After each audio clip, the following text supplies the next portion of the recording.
At this point, when we connected our printer to the computer with our USB cable, the print driver should have automatically been installed.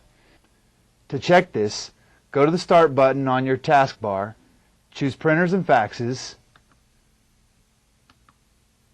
and you should see an icon of the Epson Stylus Photo 2200 printer.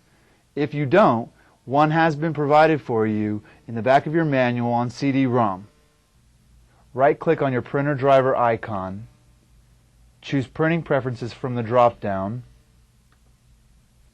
Your window will come up, choose your Maintenance tab, then choose your Print Head Alignment icon. The next screen that comes up explains the process to you. You want to click Next. The next one is going to explain what it's going to do. We will go ahead and click Print at this time. Now we've sent the job over to the printer, and we will press Load on the printer.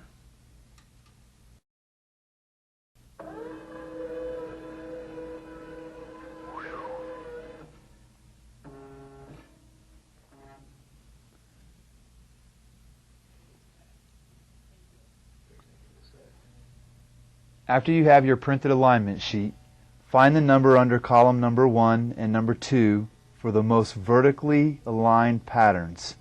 Then click the drop-down list, select the number, and click Next. This will make the settings take effect. We'll take a look at our number 1. It appears 15 is our best selection. So we will click the drop-down and choose 15. For number 2, it appears that 14 is our best selection. So we'll click the drop-down and choose 14. And now we will click Next to continue with our test. The next test will print a horizontal line test. We'll go ahead and click Print. We'll load a new sheet of paper on our printer, and we'll push our Load button.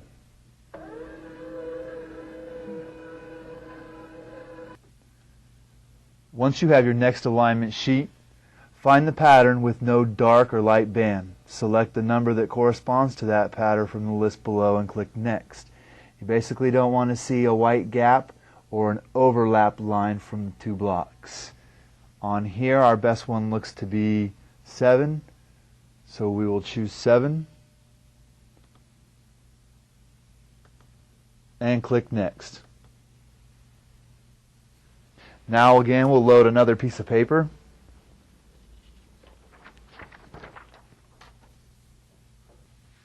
Our third part of the process, we'll go ahead and click Print. The printer will print one column and eject. You will need to hit Load again for the second column. When it's finished with the second column, it will eject. You will need to hit Load one more time for it to finish the third column. We'll go ahead and click Print. Now that we have our third alignment sheet, we will look at the 3 columns. Look at the first column and look for the least grainy square. Choose that value and enter it in the first drop down. On this one here, we have 4 appears to be our least grainy. So we will choose 4. On our second column, our number 2 looks to be the least grainy. So we will choose number 2 on the drop down. And on our third column, again, number 2 appears to be the least grainy. So we will enter number 2 under our drop down. Now that we've entered the values for our third sheet, our print head alignment is complete.